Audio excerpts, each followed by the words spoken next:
Magandang araw mga langga. Ang ating lulutuin ngayon ay magsisigang tayo ng bangos. Ayan, bumili nga tayo ng isang pirasong bangos mga langga at atin na rin ipinahiwa. Ayan, ang taba-taba ng tiyan ng ating bangos. Iyan ang talagang gustong-gusto ko dyan sa bangos. Ayan nga, huwag nyo na lang pansinin yung mata ng bangos natin kasi medyo nagka-sore eyes siya. Ayun nga, habang naglilinis tayo ng bangos, nagpakulo na rin tayo ng tubig.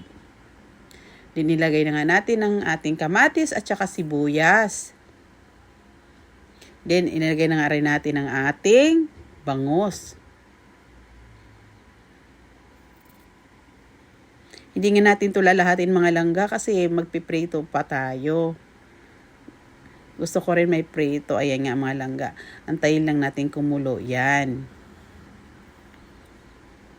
Nga pala mga langga, maglalagay din tayo pala dyan ng siling haba. Ito kasi yung naisip ko lutuin ngayon mga langga kasi medyo hindi pa talaga maganda yung panlasa ko. Medyo matabang pa, tapos mapakla-pakla. Ayan nga mga langga, nilagay ko na rin yung siling haba. Then atin na yan pakuluan mga langga.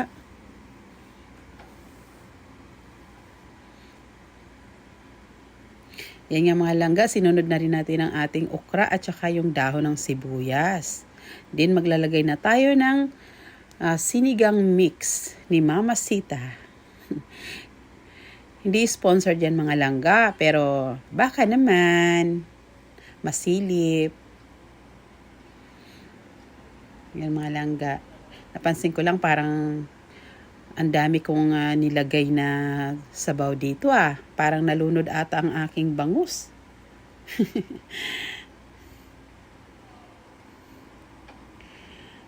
Then ayun nga mga langga, sinunod ko na rin yung ating pichay kasi yun yung available na sa ref natin at sayang naman kung masisira lang, di ba? So ilagay natin yan. Hindi naman yan siya magrereklamo. At saka hindi naman natin to pang commercial. Tayo lang din naman ang kakain nito mga langga. Then ayan nga mga langga, luto na ang ating sinigang na bangos. Amoy pa lang nangangasim na ako. Salamat sa panunood ng aking video mga langga. Lagi po kayong mag-iingat.